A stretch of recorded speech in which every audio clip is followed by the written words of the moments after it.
parte de la conciencia colectiva. Radial FM.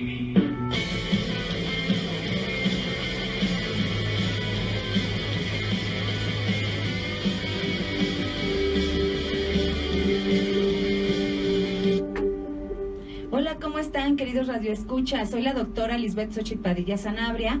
Como todos los viernes en nuestro programa Sociedad y Derecho, tenemos un tema súper interesante y además estamos muy emocionados por toda esta parte del Sistema Nacional Anticorrupción que, bueno, viene su entrada en vigor el 19 de julio de este año. Fíjense ustedes que hemos estado investigando, hemos estado analizando sobre cómo la ciudadanía puede investigar a los corruptos y cómo puede prosperar esa parte de la investigación. Fíjense que hoy me acompañan y tengo el súper honor de que están conmigo, mi querido amigo, compañero, el maestro en Derecho, Jesús Rosales Estrada. Tanto gusto, doctor. ¿Cómo estás, Jesús? Gracias por estar aquí con nosotros. Gracias por invitarme. Además, especialista en acción penal privada, ¿no? O sea, yo creo que es uno de los pocos que hablan de ese tema en el país y aprovecho para recomendar su tesis de maestría, que bueno, ustedes la pueden leer o bajar de www.bc, o sea, bibliotecacentral.unam.mx. Meten el nombre de José Jesús Rosales Estrada y ahí ustedes van a encontrar esa tesis de acción penal privada. Y está padrísima porque tiene todo un catálogo de cuáles son los delitos y sobre los cuales procede, ¿no? Y también está con nosotros Luis Gerardo Morales Lezama, también el maestro doctorando, ya casi terminas el doctorado, Luis, también en la UNAM, que él ha estado en CU, estudió la licenciatura en CU, estudió la maestría en Acatlán y estudió el doctorado en Aragón. O sea que es Puma completamente. Claro, de corazón. Muchísimas gracias, Luis, por estar con nosotros. Y bueno, tenemos una invitada también, Anita, que ella está estudiando el diplomado en la FES Acatlán. Oye, pues muchas gracias por estar aquí con nosotros. Muchas gracias a ustedes por la invitación. Cualquier cosa, bueno, pues puedes hacernos preguntas. Y bueno, queridos radioescuchas y toda la gente que nos sigue por Facebook Live, muchísimas gracias por estar con nosotros. Y también si tienen preguntas, por favor, aprovechen a los especialistas que tenemos hoy en día para efecto de cómo podemos investigar y perseguir a los corruptos, ¿no? Fíjense ustedes que el Sistema Nacional Anticorrupción, como yo lo he repetido en innumerables ocasiones, consta de 7 leyes, que son 5 leyes en materia administrativa y 2 leyes en materia penal, o sea, 7 leyes. En ese sentido, hemos estado analizándolas de verdad, punto por punto, artículo por artículo, y por lo menos en mi equipo de trabajo, que está aquí presente, que es la primera línea del equipo de trabajo, consideramos que es un sistema muy benévolo. ¿Pero qué creen? Que por ahí, no sé si se les olvidó a nuestros queridos legisladores o si no pusieron especial atención, por ahí tenemos 2 mecanismos súper interesantes para efecto de que la ciudadanía, sin necesidad de la autoridad administrativa y sin necesidad de la autoridad penal, puede investigar y pueda seguir unos actos de corruptela de los servidores públicos o particulares. Y esto causa especial atención, fíjense, porque en el Estado de México ahorita están en elecciones y en la Ley General de Responsabilidades Administrativas existen faltas administrativas de gran gravedad para aquellos particulares en situación especial. ¿Quiénes son los particulares en situación especial? Dice la Ley General de Responsabilidades Administrativas, son 2. Aquellos que forman parte de los sindicatos, o sea, que ellos tampoco se salvan, pero también todas aquellas personas que se candidateen para un cargo de elección popular. Entonces, todos nuestros candidatos, o sea, los que están ahorita para efecto de tratar de lograr el próximo 2 de junio, la candidatura al Estado de México, pueden entrar en esta parte de faltas administrativas graves en situación especial. Y además les voy a decir una cosa, no solamente se les puede hacer una investigación. ¿Cómo vamos a empezar esa investigación? Esa es una buena pregunta, ¿no? Porque nosotros como equipo estuvimos pensando, a ver, primero se va a la cuestión penal o primero vamos a la parte administrativa, cómo llegamos a la acción penal privada y ya saben, un tema maravilloso. Y hasta cómo llegamos al derecho penal del enemigo. Miren ustedes, lo primero que se requiere en esta parte para ustedes, ciudadanos, es el dato de prueba. Requerimos datos de prueba, requerimos información. ¿Y qué creen? Que el artículo 6º constitucional precisamente prevé como derecho humano el acceso a la información. Entonces, quiere decir que todos los que nos escuchan, todos los que nos ven por Facebook Live, tenemos acceso a la información pública que querramos de un servidor público, por ejemplo, ¿no? Entonces, en ese orden de ideas, si alguno de nuestros candidatos fue servidor público o tuvo algún cargo con antelación, eso quiere decir que nosotros podemos tener acceso a eso. ¿Cómo vamos a tener acceso? Vamos a tener acceso a través de transparencia, a través del INAI. El INAI tiene un portal especial para efecto de que ustedes puedan hacer todas las preguntas que consideren necesarias. No solamente el INAI, también la Secretaría de la Función Pública. Y este Sistema Nacional Anticorrupción prevé actualmente una plataforma digital nacional. Y en esta plataforma digital nacional, ¿qué va a haber? Ahí es donde se van a poner, yo luego digo elevar, pero por ahí me corrigieron, es donde se van a vaciar todos los datos del 3 de 3 de los servidores públicos. ¿Qué? ¿Cuáles son los 3 de 3? ¿Qué es el 3 de 3? Que digo, esto ha traído una super polémica, que si el artículo 23 de la Ley General de Responsabilidades Administrativas ha sido inconstitucional. No, a ver, nuestro público, no es inconstitucional. Aquellos que saben de derechos humanos y que saben de restricciones a los derechos humanos, en el artículo 108, último párrafo constitucional, hay una restricción a los derechos humanos, a ese derecho humano de protección de la información de los servidores públicos. Y es precisamente la 3 de 3. Quiere decir que nuestros servidores públicos están obligados a hacer 3 declaraciones básicas en esa plataforma digital y que van a ser públicas para toda la ciudadanía. Es decir, tienen que hacer su declaración de evolución patrimonial. Tienen que elevar todos los bienes que ellos tengan. No solamente ellos. La Convención de las Naciones Unidas contra la Corrupción también nos obligan a que estos servidores públicos tengan, por supuesto, también la declaración sobre su cónyuge y sobre sus colaboradores más cercanos y además sobre sus dependientes directos. Fíjense ustedes, esa es la primera declaración. La segunda es la declaración de conflicto de interés. Esta declaración de conflicto de interés, ¿en qué consiste? En que si el servidor público tiene o no tiene algún tipo de amistad, algún tipo de lazos familiares con otros servidores públicos o con algunas personas físicas o morales que puedan realizar algún tipo de contratación pública. Conflicto de intereses. Y la tercera, la declaración fiscal. Y entonces, ¿qué podemos hacer nosotros como ciudadanos? Podemos solicitar esa información precisamente contenida en la Plataforma Digital Nacional, contenida en la Secretaría de la Función Pública y contenida en el INAI, y entonces ahí podemos hacer cruces en donde podemos interponer varios tipos de denuncias. Miren ustedes, podemos interponer una denuncia y además anónima, una denuncia ante el órgano interno de control directamente para que se pueda llevar a cabo una investigación que dé pauta a un procedimiento administrativo de responsabilidad con base en las normas que prevé la Ley General de Responsabilidades Administrativas. ¿Esto qué quiere decir? Que la unidad administrativa de investigación del órgano interno de control o de la Auditoría Superior de la Federación o de las entidades superiores de fiscalización tendrán la obligación de iniciar la investigación. Algunos de ustedes dirán, oye, pero es que por lo general el órgano interno de control o la Auditoría Superior de la Federación o alguna autoridad administrativa pues no va a querer iniciar la denuncia. Entonces, ¿qué vamos a hacer? Miren, ciudadanos, podemos dar seguimiento.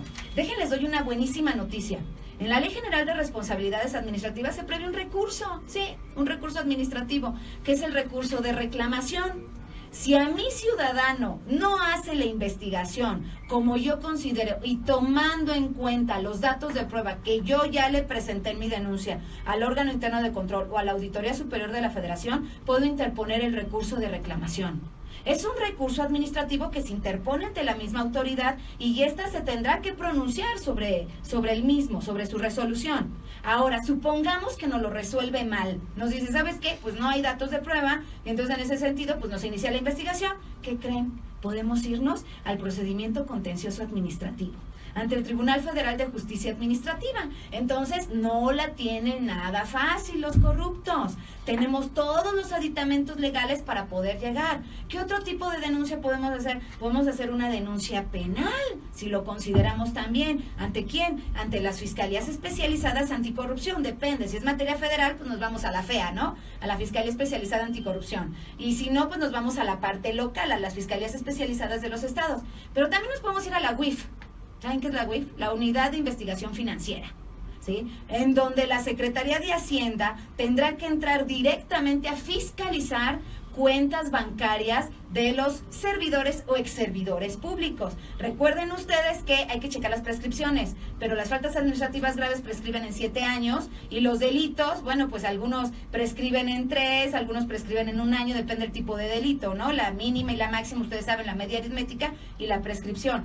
Pero eso no importa, porque eso lo podemos tomar como dato de prueba para irnos directamente a lavado de dinero o a delincuencia organizada. Y ahí entra el derecho penal del enemigo. Fíjense ustedes qué bonito está este sistema si lo sabemos manejar. Imagínense que se haga una investigación especializada para algún candidato que quiera ser gobernador o que quiera ser senador o que quiera ser diputado federal. Tenemos todos los aditamentos para hacerlo. Todos los aditamentos. Digo, para aquellos que no son abogados, también existe por ahí el registro público de la propiedad y del comercio y es público. ¿Quieres saber cuántos bienes tiene determinada persona? Bueno, pues investiga.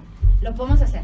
¿El problema qué es? Bueno, que en realidad esas investigaciones, lo del INAI, por ejemplo, lo de la Plataforma Digital Nacional es absolutamente gratuito. Sin embargo, bueno, a veces hay que erogar algún tipo de cantidades para la cuestión de la investigación, ya saben ustedes cómo moverte en el sentido de gasolina, tal cosa, ¿no? Pero digo, no es tan caro. Quiero decir que nosotros podemos exigirles a nuestros ciudadanos esa situación tan específica. ¿Cómo ves, Luis? ¿Qué te parece esta parte que estamos platicando? Es una parte interesante, es un tema muy novedoso. Así es. La gente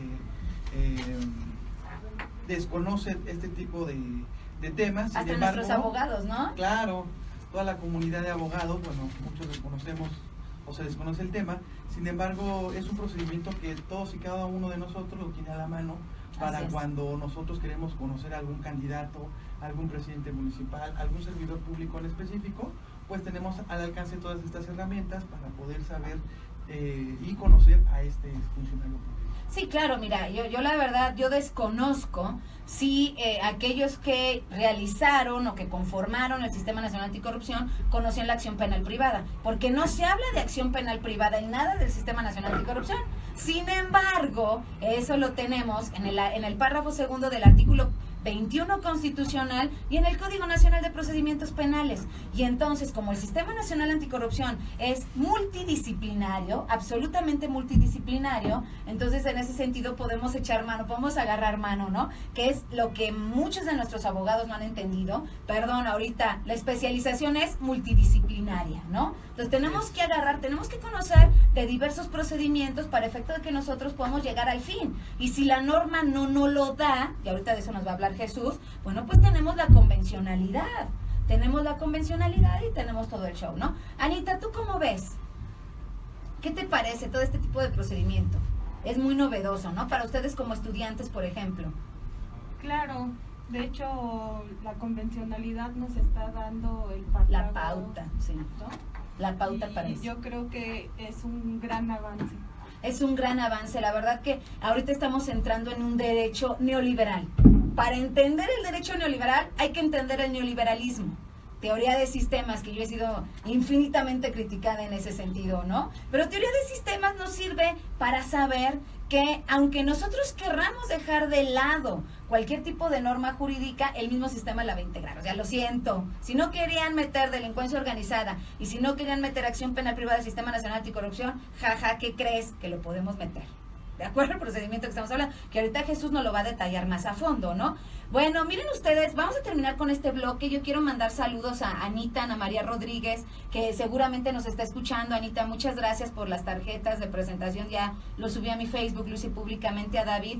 David, también va a haber por ahí una obra de teatro, karaoke se llama, por favor, búsquenla en internet, se va a presentar por satélite, entonces va a ser una obra padrísima. Y bueno, saludos a toda la UNAM, a todos mis alumnos, mis exalumnos de Tijuana, de Pachuca, de Tabasco, de toda la parte de la República. Y en unos momentos más estamos con ustedes. Gracias por acompañarnos. No se pierdan el segundo bloque que viene Acción Penal Privada. Gracias. Conciencia colectiva.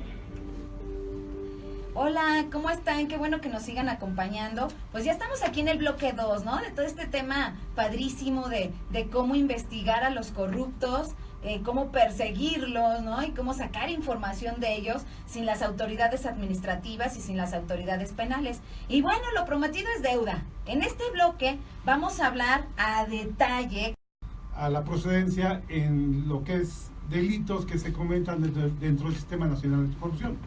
Hablamos que la acción penal privada, ya lo habíamos sacado en un programa anterior, doctora, que la acción penal privada surge en el 2008, es algo novedoso porque nos viene el artículo 21 constitucional y permite a la víctima y ofendido en su momento, si considera que se ha cometido un delito en su contra, directamente ejercer la acción penal, haciendo a un lado al Ministerio Público. Esto no lo marca la Constitución en el artículo 21 y no lo marca el Código Nacional de Procedimientos Penales en su artículo 426 a 432. Pero vamos a ver quién participa en el proceso penal, en todo el proceso penal. Actualmente los sujetos del procedimiento penal vienen siendo la víctima, el ofendido, el Ministerio Público, el asesor jurídico, tenemos al defensor, tenemos al imputado, tenemos al órgano jurisdiccional, a la autoridad supervisora de vías cautelares y a la autoridad que supervisa la suspensión condicional del proceso. En esta acción penal privada que tenemos ahora, decimos que la víctima ofendido toma el control y se vuelve órgano acusador y sustituye al Ministerio Público y realiza todas las funciones que hace el Ministerio Público en la investigación, en la acusación, participa en todas las etapas, investigación, audiencia inicial, vincula proceso, etapa intermedia, o sea, no necesidad de ejercer actos de autoridad. En ese momento pues deja de hacer acción penal privada y serve pública. Pero mientras no tengamos que ejercer actos de autoridad, el acusador privado es el que va a participar en todas las etapas, la etapa de juicio oral, individualización de sanciones, o sea, va a estar en todo el procedimiento. Oye, fíjate, yo tengo una pregunta ahí. ¿Y se puede hacer uso, por ejemplo, de los investigadores privados? Porque algo muy chistoso me sucedió. Sucede que estamos hablando... Investigar. Ya. Hacer su carpeta de investigación, y esa carpeta de investigación se integra como lo hace el Ministerio Público. Tenemos que meter entrevistas, tenemos que meter peritajes, todos los documentos que tengamos a la mano. Si necesitamos de un investigador privado, lo vamos a hacer, y de cuanto auxiliar requiramos para... O sea, sí lo podemos meter al investigador privado. Sí, de hecho, el órgano acusador puede hacer absolutamente todo, porque tiene que integrar su carpeta de investigación, su investigación completa, tal como lo hace el Ministerio Público. Entonces, cuando decimos carpeta de investigación e integrarlo, pues tenemos que prepararnos, tenemos que, los asesores jurídicos, volvernos un acusador, tener la misma función del MP y tener los mismos conocimientos que debe tener un MP, o sea, para saber qué tenemos que aportar. Pero, o sea, es lo que te digo, en este sentido, el asesor jurídico tiene que estar especializado en el nuevo sistema penal acusatorio adversarial y además en las técnicas de investigación, en los protocolos de investigación, porque a mí lo que me preocupa es la obtención lícita de la prueba, ¿no? O sea, que por ahí no vayamos a presentar un dato de prueba que en sí mismo esté contaminado por lo que sea, y entonces se pueda causar una cuestión ilícita y el corrupto salga, ¿no? O sea, esta parte, ¿cómo tú la aplicas o cómo tú consideras que debiera aplicarse en esta parte de la corrupción, del Sistema Nacional Anticorrupción? O sea, ¿cómo es? Sí, primeramente, cuando estamos abriendo nuestra carpeta de investigación, tenemos que cumplir con la prueba lícita. Exacto. Significa que debemos conocer los protocolos y hacen falta los protocolos. Ajá. ¿Y hay protocolos para la parte de corrupción?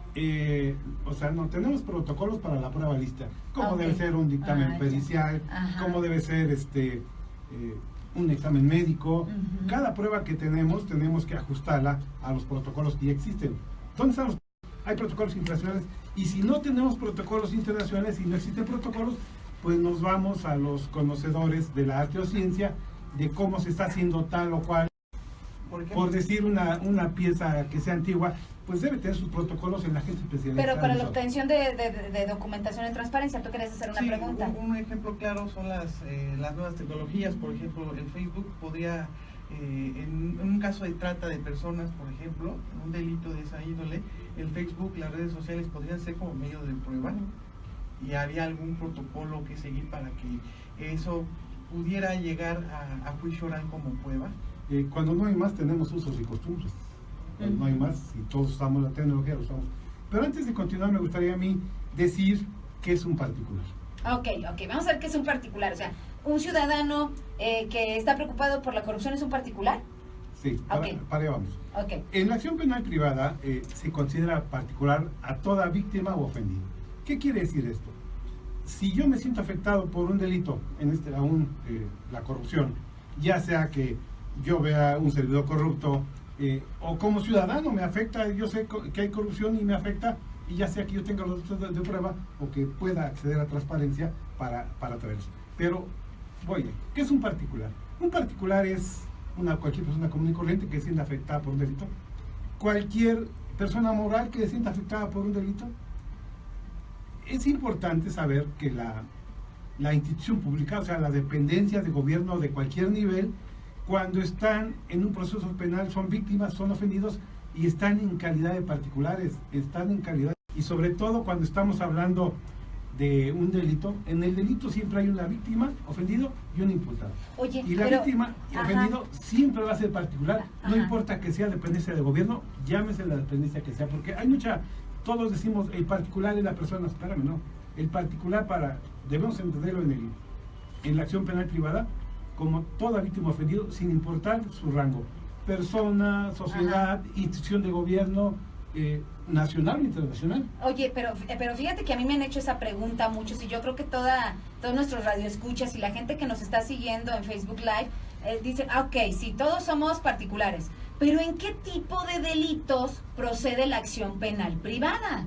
O sea, ¿cuáles son las características que deben tener esos delitos? Y después, en ese sentido, que tú nos des las características, si los delitos cometidos por hechos de corrupción son operativos para presentar una acción penal privada. Porque, por ejemplo, un lavado de dinero, que tú hagas una acción penal privada, híjole, pues tendríamos que ver, ¿no? O sea, se persigue de oficio, se persigue de querella. A ver, Jesús, diles a nuestros radioescuchas y a la gente que nos está siguiendo en Facebook Live, ¿cuándo procede? ¿En qué tipo de delitos procede la acción penal privada? Porque no es en todos, en eso que quede claro. A ver, Jesús. Sí, tenemos varios supuestos. De entrada tenemos que acción penal privada, según el supuesto, puede ser en delitos del fuero común, del fuero federal. Ok, o sea, fuero común y fuero federal. Y leyes especiales. Y leyes especiales. Entonces estamos hablando leyes... Los tres niveles. Ok, de propiedad intelectual, por ejemplo. Ok. O sea, ley de autor, no sé. Estamos hablando que fuero común, fuero federal y leyes especiales. Okay. La primera parte. Ahora, los supuestos que maneja la ley. En el artículo 426 al 428 nos dicen la procedibilidad. Primeramente tenemos delitos que se persigan por querella. Ok, delitos que se persigan por querella. Cuando nosotros vemos nuestro código, dice delito por querella. Entonces, todo el que sea un delito perseguido por querella es aplicable a la acción penal privada. Por ejemplo, la defraudación fiscal se persigue por querella. Acción penal privada. ¿Y quién es la víctima o ofendido? La Secretaría de Hacienda y Crédito Público. La puede realizar.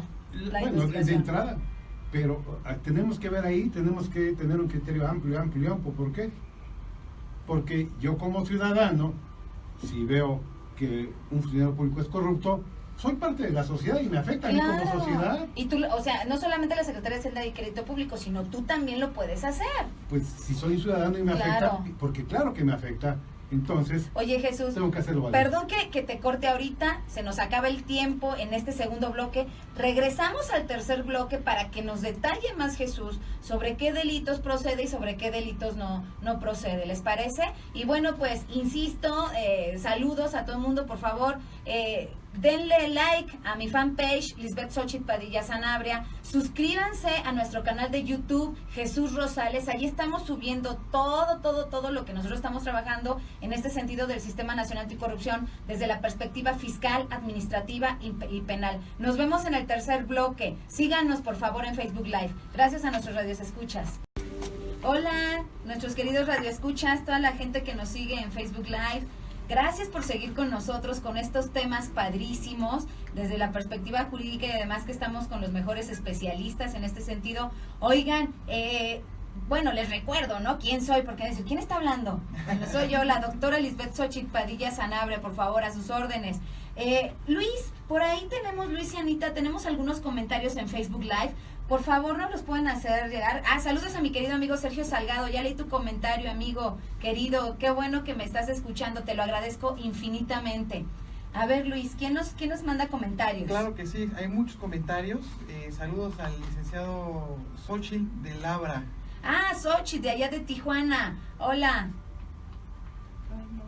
A Gigi Medina también, que es la que escribe.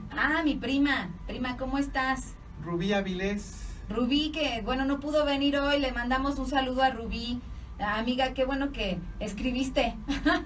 A Sergio Salgado también. Sergio escribe. Salgado, mi querido amigo. Rogelio García Díaz. Rogelio, ya vi tu comentario, que por qué no lo pusieron en acción penal privada, porque no les conviene, dices, a los corruptos, ¿no?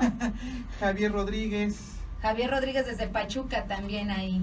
Y Apolinar Edmundo Ballesteros Telles. También, mi querida Apolinar desde Pachuca, estamos aquí. Muchísimas gracias. Y yo prometo que vamos a subir podcast, vamos a estar haciendo un trabajo integral en esta parte del Sistema Nacional Anticorrupción. Muchísimas gracias. Bueno, pues nos quedamos en el bloque anterior, en el sentido de que Jesús nos estaba explicando en qué delitos procede y en qué delitos no procede la acción penal privada. Nos quedamos en la parte que dice Jesús que desde la perspectiva federal, desde la local y en leyes especiales. Y también en la parte de la querella. Querido Jesús, ¿cómo es esa parte de la cuestión de la querella?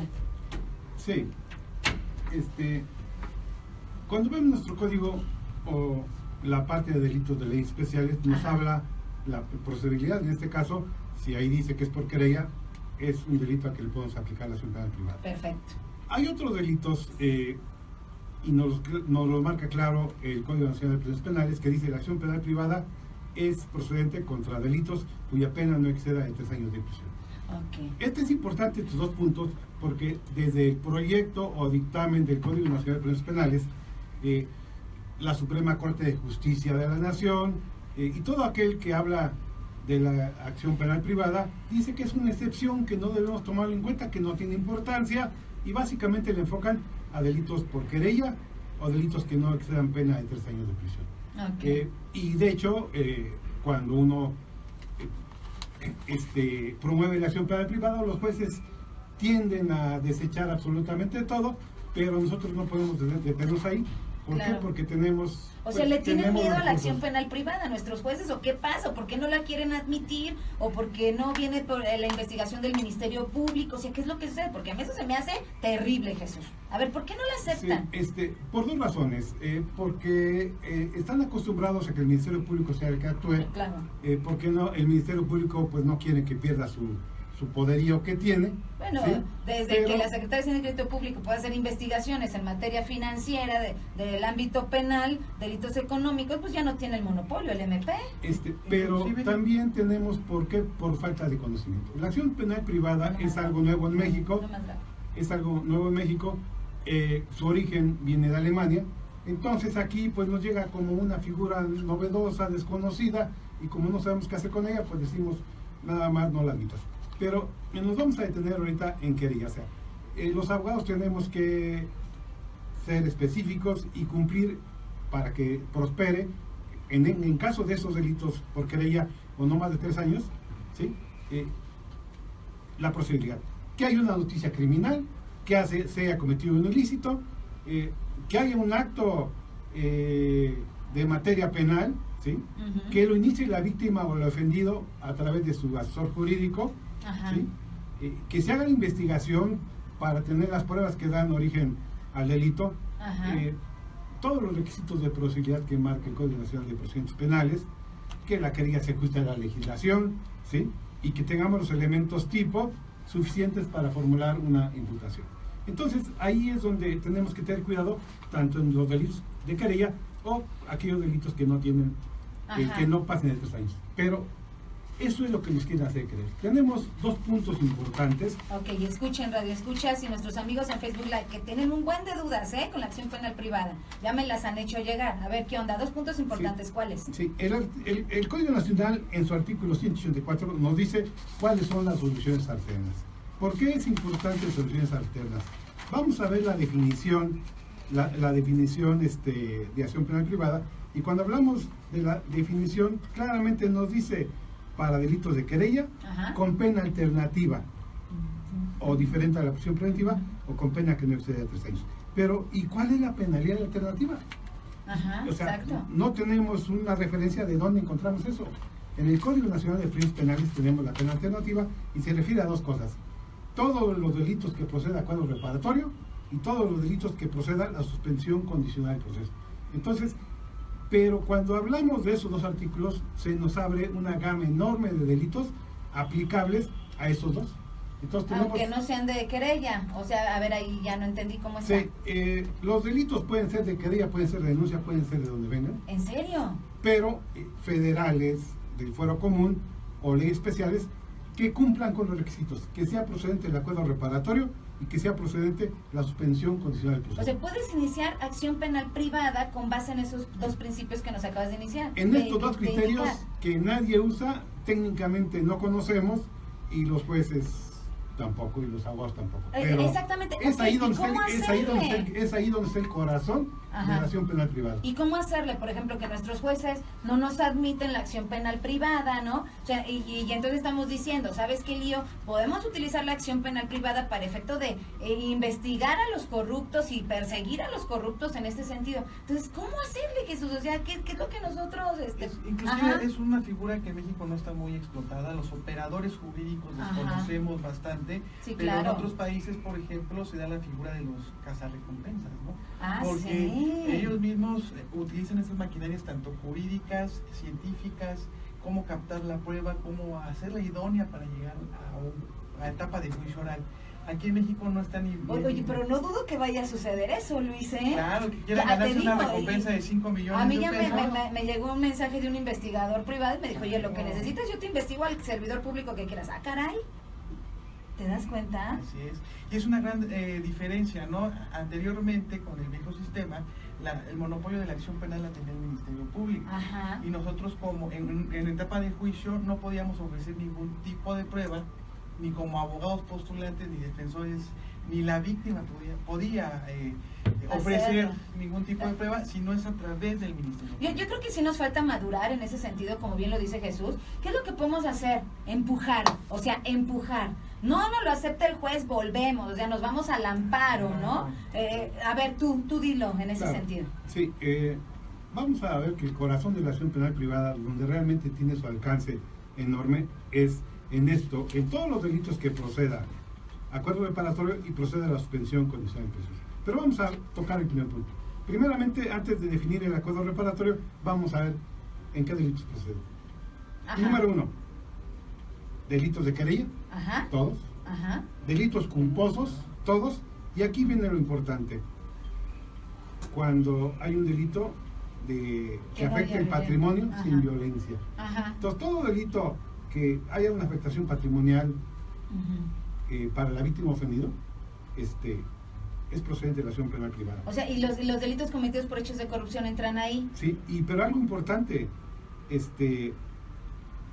no importa el monto de la pena, no importa la pena, porque a veces decimos si tiene 10 o más años de pena, es delito grave y no procede. El acuerdo ok. reparatorio procede Ojo en con estos eso. delitos y no hay límite para la pena de prisión, no importa la pena que tenga ese delito. Esa es la primera parte. ¿Qué otra parte? No importa el monto de la reparación del daño. O sea, Ajá. si es un delito patrimonial, no hay violencia y tiene una punibilidad muy grande en pena de prisión, aplicable el acuerdo reparatorio. Si el monto del daño patrimonial es enorme, sin importar el tamaño del monto que sea, es procedente el acuerdo reparatorio. Fíjate, ajá. Entonces, Siempre y cuando sea patrimonial. Pero se extingue la acción penal, ¿no? Se quedaría libre. desde luego que El tipo quedaría libre. Y la gente de verdad, México está como que sediento de sangre hacia los corruptos, ¿no? Claro. O sea, toda la gente dice, métalos a la cárcel, Es que no- te apliquen el derecho penal del enemigo. No perdamos de punto de vista que el nuevo sistema Permite adversarial se crea a través de que de esas presiones supranacionales, Claro. y que tiene tintes desde luego económicos. Entonces, Ujú. lamentablemente Neoliberales. la justicia también tiene un precio. Claro. Porque entonces puedo delinquir siempre y cuando repare el daño. Llega a un acuerdo reparatorio, ¿no? Hasta antes de etapa de juicio. Bueno, yo no quiero, o sea, yo la verdad lo que quiero es iniciar una acción penal privada por el delito de enriquecimiento ilícito no quiero un acuerdo reparatorio y quiero llevarme al servidor público a lavado de dinero y delincuencia organizada. Y además, con los datos de prueba que yo obtuve y que también obtuvo la Unidad Administrativa de Investigación del órgano interno de control. ¿Eso se puede, Jesús? Tenemos que ir al delito en especial. O sea, enriquecimiento ilícito. La acción penal tiene mucha aplicada, pero tenemos que irnos al delito, al delito en forma, para ver si puede, hasta los alcances a los que podemos llegar. Aquí quería checar esta parte, ¿sí? El medio alternativo de solución de controversias, y este es uno de ellos, lo que se busca no es la pena corporal. Lo que se busca es la pena económica o que se pague el daño. Y se paga el daño, se extingue la acción penal. Pero por eso es que el nuevo derecho penal de eso se trata. O sea, en su mayoría, págame económicamente. El daño económico que causas, no, y hay colegas que son servidores públicos que a mí me han dicho, ¿no? O sea, bueno, es que ¿para qué lo quieres en la cárcel? Mejor que pague lo que se robó, ¿no? Pues nada menos tenemos un caso muy relevante, es lo que le pasa al Chapo, ¿verdad? Que Estados Unidos capta todo ese asunto, no tanto para hacer justicia, sino para captar todos esos dineros no fiscalizados como medio de reparación del Ahora daño. Imagínate, ¿no? Todas las redes, ojalá y saliera a la luz todas las redes que tuvo con servidores públicos, ¿no? Hombre. Pero bueno, pues hasta por ahí hay un dicho, ¿no? No puedes eliminar toda la corrupción. Se tambalea México. Porque sí. entonces... económicamente, ¿qué hacemos, no? Bueno, pues estamos llegando al final de este tercer bloque, nos falta el cuarto, en donde haremos un análisis precisamente de cómo aplicar esta acción penal privada, el procedimiento administrativo de responsabilidad. Vamos a hablar un poquito del fiscal nacional anticorrupción, pero específicamente para los delitos cometidos por hechos de corrupción y el derecho penal del enemigo, que yo sé que les encanta igual que a mí. ¿Ok? Entonces, en ese sentido, nos vemos en unos minutos más. Por favor, no nos dejen de ver. Gracias, bye. Radial FM. Conciencia colectiva. Hola, ¿cómo están? Gracias por seguirnos acompañando. Soy la doctora Lisbeth Xochitl Padilla Sanabria. Estamos aquí con Jesús Rosales Estradas, con Luis Gerardo Morales Lezana y con Anita de la FES Acatlán. Ok, bueno, pues vamos a leer nuestros saludos, oigan, porque darle las gracias a toda la gente que nos sigue por Radial FM, pero también por la gente que nos sigue por Facebook Live. De verdad lo apreciamos muchísimo porque, insisto, este tipo de temas lo debe conocer toda la sociedad. Luis, ¿quién nos está mandando saludos? ¿Qué nos dicen? Pues Marco A. González nos manda saludos. Alan Hernández Baeza, saludos. ¿Alguien más, Anita? Beatriz Ortiz, Marco González, Rubí Marco. Áviles. Rubí, amiga. Nancy González, un saludo. Nancy, querida amiga, igualmente. Y saludos a toda la comunidad universitaria que nos observa y por favor les invito a compartir, darle like a los videos y compartan para que esta información no solo quede en manos de unos cuantos, que se llegue a todos. Sí, ese es el fin, ¿no? El fin de nuestro programa de Sociedad y Derecho es precisamente eso, ¿no? Que llegue a los más rincones y inhóspitos que ustedes se puedan imaginar y a personas aunque no sean abogados y bueno, en ese sentido nosotros tratamos de hacer la explicación mucho más sencilla. Jesús, vamos a continuar, vamos a cerrar esta parte fuerte con los puntos que tú consideras necesarios, importantes, pero a mí me gustaría que cerráramos en la cuestión anticorrupción, ¿no? Que es el tema que nosotros hemos estado analizando como equipo de trabajo. Jesús. Claro, sí. Para terminar con el acuerdo reparatorio, lo pide la víctima, el ofendido o el imputado, es el que lo pide, ¿sí? Desde que se inicia la investigación o ante el juez de control, pero también podemos pedirlo, dice el código, hasta antes de la apertura del auto de apertura a juicio. O sea, antes de eso podemos pedirlo. Sin embargo, el artículo 6 de la Ley Nacional de Medios Alternativos de Solución de Controversias me dice a mí, puedes pedirlo hasta antes de los alegatos de clausura. Quiere decir que al final del juicio podemos pedirlo y es procedente de acuerdo a eso. Okay. En este caso aquí cerramos con el acuerdo reparatorio que en delitos de corrupción es aplicable a todo delito sin importar la pena de prisión y sin importar el monto del daño. Ahora vamos a cambiar a la suspensión condicional del proceso. Okay. Esto lo pide el MP, la víctima, el ofendido, el imputado. Este tiene una característica, que ya debe de haber sido vinculado a proceso el imputado. O sea, ya fue vinculado a proceso. Otra característica de la ley del medio alternativo de solución de controversias es que si la víctima, si el imputado está detenido y es procedente, en este caso, como decíamos, el acuerdo reparatorio, puede salir en libertad para asistir al procedimiento, para ponerse de acuerdo. Si está detenido, sale. O sea, imagínense que alguien está detenido por un monto patrimonial enorme, tiene derecho a la libertad para ponerse de acuerdo y tener acceso como el caso al acuerdo. Político muy conocido por todos, que detuvieron en España, por ejemplo.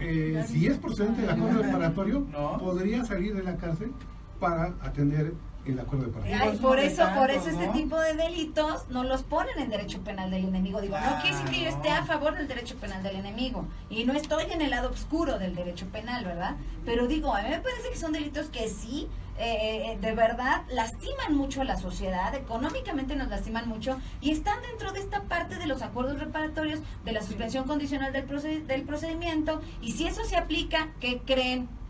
Salen y se extingue toda la acción penal, el procedimiento, todo. O sea, ya no hay lío, queda limpio. Claro, eso. Pero no olvidemos las sanciones por faltas administrativas, es otro show. Inhabilitación, etcétera, ¿no? Sí, es un punto clave que dentro del sistema se crea para que, precisamente para captar todos esos dineros no fiscalizados, ¿verdad? A través de estas figuras de reparación del daño, suspensión condicional de la pena, etcétera, pero no para detener al delincuente, sino para captar esos recursos.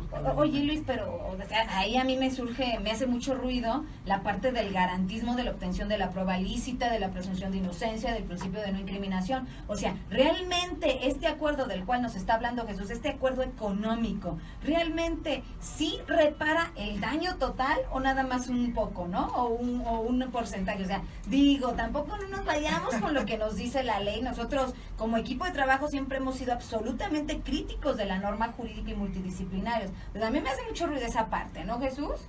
Bien. Vamos a ver ahora las características de la suspensión condicional del proceso. Primeramente, debe estar vinculado al proceso. Esa es la primera parte. Pero aquí, a diferencia del otro, la pena de prisión, mientras en la otra figura no había límite en cuanto a la pena de prisión, aquí sí, no debe exceder 5 años. La media aritmética no debe pasar 5 años. Ajá. Esa es la primera parte. Igual que en el anterior, no hay límite para el daño patrimonial. Ok. Pero aquí se aplica a los delitos con violencia. Si los delitos son con violencia, si hubo violencia, aún así se aplica la suspensión condicional del proceso. Bueno, pero en los delitos cometidos por hechos de corrupción no hay violencia. ¿Y qué onda? Porque se nos acaba el tiempo. Sí, claro. Si no rebasa los 5 años de prisión, es aplicable. Bueno, la mayoría de los delitos cometidos por hechos de corrupción, la mínima son 3 meses. Pues, no, y claro, yo creo que esto también para el servidor público corrupto es un negocio. Claro. Porque alguien que lo asesore bien, alguien que que lo defienda bien, claro, que conozca derechos humanos, paga el daño, repara el daño y te quedas con un cambiezote, ¿no? Exacto. No puede ser. No lo quería decir así, pero esa es la realidad. No, lo dijiste bien, Ajá, Jesús. Sí, entonces, como vemos aquí, que te alcanza para vivir 3 días. La parte ya fue vinculada al proceso, no importa el daño, no hay violencia y el delito que no pase 5 años. Y a diferencia del otro, aquí sí hay que presentar un plan de indemnización. O sea, ajá, el imputado presenta, o sea, en cómodas mensualidades. En cómo se va lo pueden pagar en cómodas mensualidades. En cómo se va a pagar. Tenemos casos muy relevantes como el fraude que hizo HSBC, ¿no? Y entre otros. O sea, tipos y es de lo que yo bancos. digo, ¿cómo es posible que tengamos como delito de alto impacto el robo de gasolina por 34,000 pesos, que son 2,000 litros? Y ahí no hay beneficios, reversión de la carga de la prueba, restricción de derechos humanos. Y en este tipo de delitos cometidos por hechos de corrupción, no, yo no estoy de acuerdo. Debe haber reformas. Pásenlos al derecho penal del enemigo. Y me dirijo a los gobernantes, ¿no? No se trata de estar persiguiendo al delincuente, al de bagatela, al que asalta al micro. Para cambiar esto, hay que atrapar a los verdaderos delincuentes, a los de lavado de dinero, a todas esas fugas. Los que nos hacen verdadero daño, y no es un daño a nivel local, es a nivel transnacional. Claro. ¿No, Jesús? Ok. Claro. Entonces, como vemos, esta figura es un poco diferente, pero es aplicable totalmente a los delitos cometidos por hechos de corrupción. Pero ahora tenemos algo importante. Tenemos nuestras leyes anticorrupción en México, decimos que la acción penal privada es aplicable para delitos del título 10º del Código Penal Federal. Ahora, no es todo, tenemos que estudiar parte por parte para ver su procedencia, porque sí hay limitaciones, pero eso nos toca a los abogados. Ahora, cuando no me alcanza mi derecho nacional, tengo la convencionalidad. A ver, eso por favor, abogados, escúchenlo. Y de verdad, Jesús, hemos luchado, Luis, Anita, en todos los cursos hemos luchado, indicando que tenemos convencionalidad, por amor de Dios, derecho internacional, y el Estado mexicano está obligado a cumplirlo. Si nuestro derecho local no alcanza, ojo, tenemos la internacionalidad. A ver, Jesús, sí, ¿cómo está? Vamos a ver 4 tratados, 4 convenios básicos que México es parte. Convenio Nacional de las Naciones Unidas contra la Corrupción, sería el primero. Convenio Internacional contra la Corrupción. Convención Naciones Unidas contra la Delincuencia Organizada Transnacional. La Convención para combatir cohecho de servidores públicos extranjeros en transacciones internacionales. Esta es una legislación que, si mi derecho me limita, puedo usar el derecho convencional para llevar a cabo. Este derecho me dice, los delitos, aún con un año, las convenciones, aún con un año de pena, tómalo como delito grave. Doctor, Me dice la convencionalidad, tienes que hacer embargos precautorios. Si piensas que se está cometiendo un ilícito, puedes hacer el embargo precautorio sin necesidad de juicio, de sentencia. O sea, si tienes los elementos para decir que está cometiendo un delito, embarga precautoriamente. Y no nada más, o sea... Lo que te digo, derecho penal del enemigo. Tenemos 2 minutos, en 1 minuto concluye, Jesús. Sí, tenemos la otra parte, o sea, si yo sé, si tenemos aquí mexicanos, y soy gobierno mexicano, que está cometiendo un delito, lo detecto con los elementos tipo embargo. Pero no nada más eso. Si hay un mexicano en cualquier país del mundo, a través de la convencionalidad, y saben que tiene recursos listos porque hacen su investigación, sin pedir permiso pueden embargar los capitales de mexicanos en cualquier lugar del mundo. Ese es un grave problema. Ningún problema. Grave problema. Pero también nosotros podemos hacerlo. Cualquier extranjero que esté en México, le embargamos lo que tenga. Entonces, tenemos la convencionalidad. O sea, realmente, y además, las convenciones son claras. Cuando se oponga a la convención contra tu derecho nacional, usa la convención como base. Ok, concluimos. Ahora, todos los delitos cometidos por hechos de corrupción son susceptibles de ser investigados por acción penal privada. Muchísimas gracias por habernos acompañado. Por favor, les recuerdo mi fanpage, Lisbeth Xochitl Padilla Sanabria, mi Twitter, LZB Padilla 2.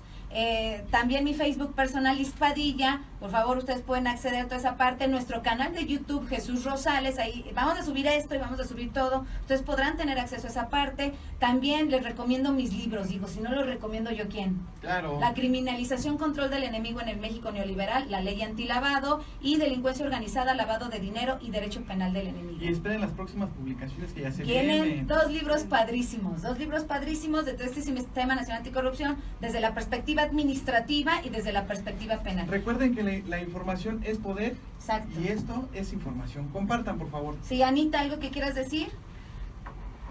Adiós. Saludos. Gracias a todos, nos vemos la próxima con otros temas súper interesantes que nos pueden ayudar. Gracias, bye bye. Gracias. Adiós.